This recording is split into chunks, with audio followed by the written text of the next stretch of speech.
welcome to my YouTube channel. This is Queen Z Unpack. My name is Zintlemieke and I'm sitting here today with Yolanda Mapasa. She's gonna be unpacking her life from Ukuliswang Makuru. Welcome to the show, my darling. Thank you so much for the invite. Okay, let's just get to it. How was it being raised by Umakulu without your father and without your mother? Being raised by my granny had its challenges, you know. She was a loving person as well. She was my provider, my everything, as you had mentioned that my mom and dad were not there. She was my provider, but there were times where my granny used to when she's angry, she used to tell me how much I'm not wanted by my father and by my mother. Do you think mhlawumbi that must have made you resentful towards your grandmother? No, I wouldn't say that. I wouldn't say that. Although she was still my mother, she was still my provider, she was still my everything. Because even the clothes that I was wearing to school, it was her who was supporting me. So there was no point in my life where I felt like I hate her or I resent her. Okay, maybe in that moment I felt anger towards her, but at the end of the day, I knew that she was my mom. You know, and knowing my father, I don't know what was happening, the relationship between them, because maybe it's because utata wam was not there for me, because even how she would speak about him, it was coming from hatred, that she doesn't want me to have a relationship with him. I remember this other day, my sister, she is passed now. She went to visit me. Because my granny had that anger towards my father. And the story of me meeting my father, it was near 2000. I had went to visit Umagazwam. And then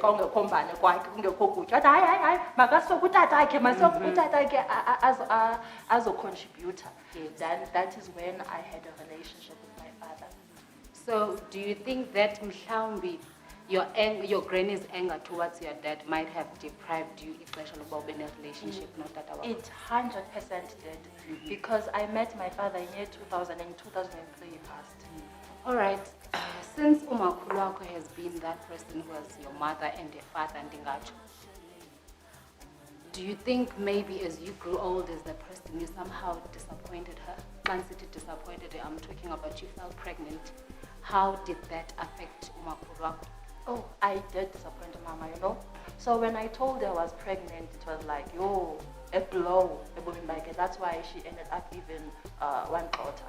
So she chased you away? She chased me away.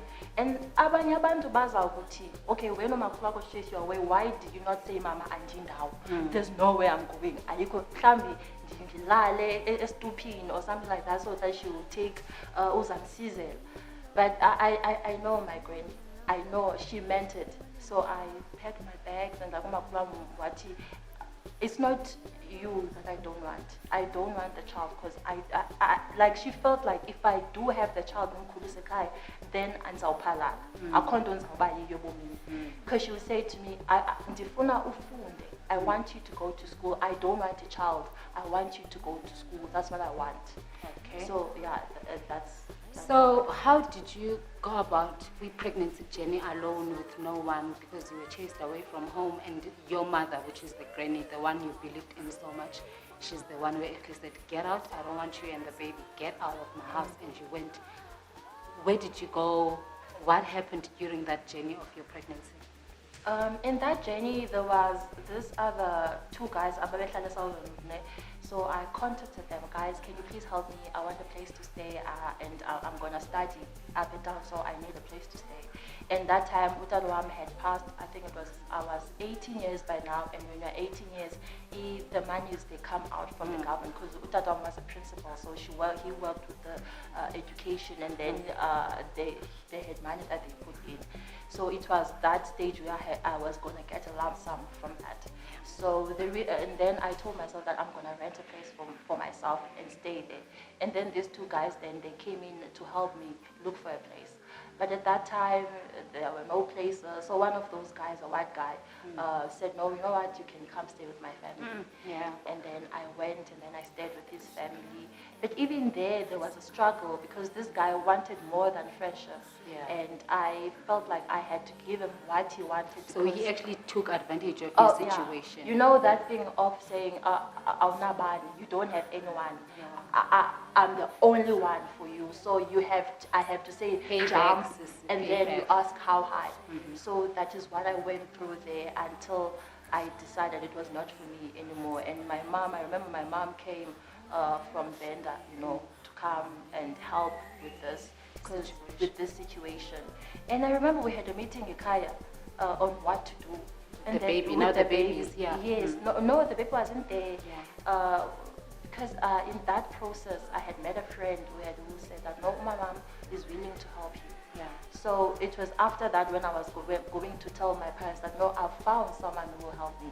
I don't have to go to Onontlalo anymore to take my child there.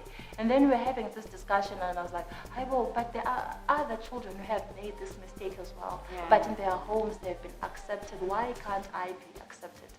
And then what we call what is it? Crowd. Yeah, a crowd. Crowds are not The same. There are different crowds in every household. So that is why Tina, we are not like other people. So that is why we took this decision of that we don't want a child here. So with that, did you end up giving your child for adoption, or you made plans or means of umntanakho ahlale nabo bantu ahlala nabo? Yes, those were the means, because I remember my mom went with me to the Esaulumo to look for a place where I can put my child into adoption. And then when we went to that place, and my mom wati, no, you go in, I'll stay outside. I think in that whole period of my life, that is where I just understood that I'm actually alone. My own I am person. actually alone, If then my mom wouldn't want to be by my side to help me through this journey, that is so painful, of taking my child or give him to another family. It was such a painful thing that she decided that Not she to be a doesn't part want to of. be part of it. That's when you realized, but actually, And to also figure out that my mom was not there for me in Disakula. She was not there. I mean, this was an opportunity for her to say, Danam, I'm sorry for not being there for you, but now I'm taking the ropes. Yes. I want to be by your side now. So in all that, I went inside the social workers, and then the social worker was like, no, you know what, I'm not advising you to do that. Because you have a bond with this child. You've known him since he was young. I mean, 8 months, how do you think you'll cope with taking your child out for adoption at this age?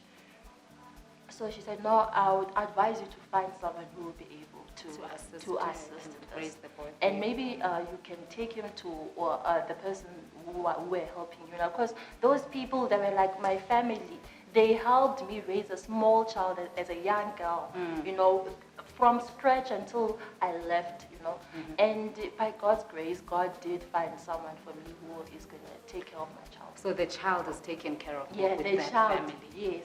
So Umakhulu still does not have a relationship with the child. No. I believe Umdana is older now. They still don't have a They relationship. still don't have a relationship. Something we need to pray about. Yes.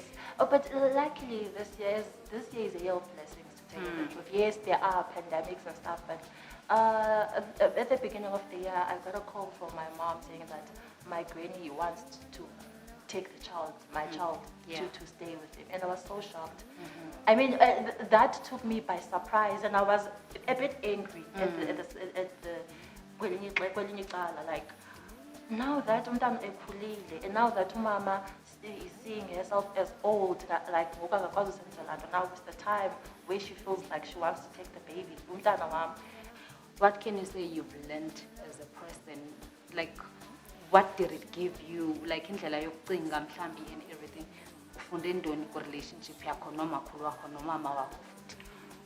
In relationship with my mom and my granny, I learned forgiveness. I learned that it's very important to forgive, especially with your family. You don't have anyone else apart from that. And the second thing I learned was independence. Oh my goodness. Yes. They taught me independence, how to survive alone. And I think it was very important for me to know that. Yeah. Because now any storm can come into my life and I will be able to conquer it. Yes. I am a conqueror because of that. Oh wow, beautiful. Okay, so you moved from the Eastern Cape and you came to Johannesburg. Obviously, that was not easy. It's not easy for all of us. How has it been for you? It has had its ups and downs. Well, it has had beautiful ups and very painful downs as well. Because I remember in 2017, I didn't have a job. I was working as selling insurance. I was working in a call center. I even ended up working as a cashier.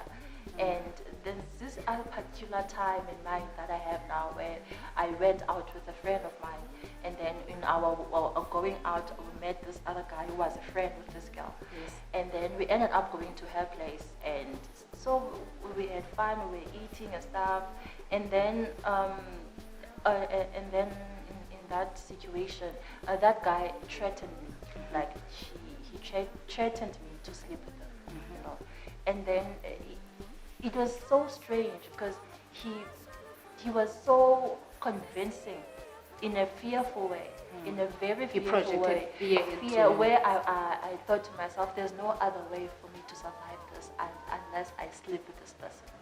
And then, which I did, and in that I thought to myself, let me just protect myself. Oh, okay, I'm not getting out of sleeping with this guy, but let me just ask if it's for protection. Yeah. I did that, and then after that, I decided to go to the police station. I was treated with so much, and the husbands ignorance. Ignorance. No, they were not compassionate.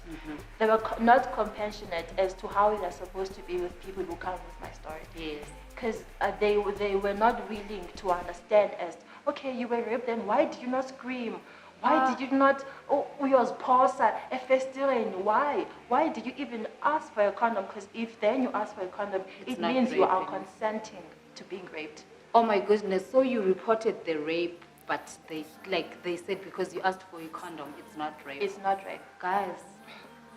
It's not rape. Because I asked for a condom, because I didn't scream for help, because I didn't run through a window, it meant I wanted it. So I didn't get that help, and then they ended up sending me to a social worker. You know, when a situation like that happens, you even doubt your own story. You even doubt yourself, was I raped? Or maybe it's because I'm making it up. You even doubt yourself. That is when the social worker explained to me that, no, you were actually raped. Because that you didn't want.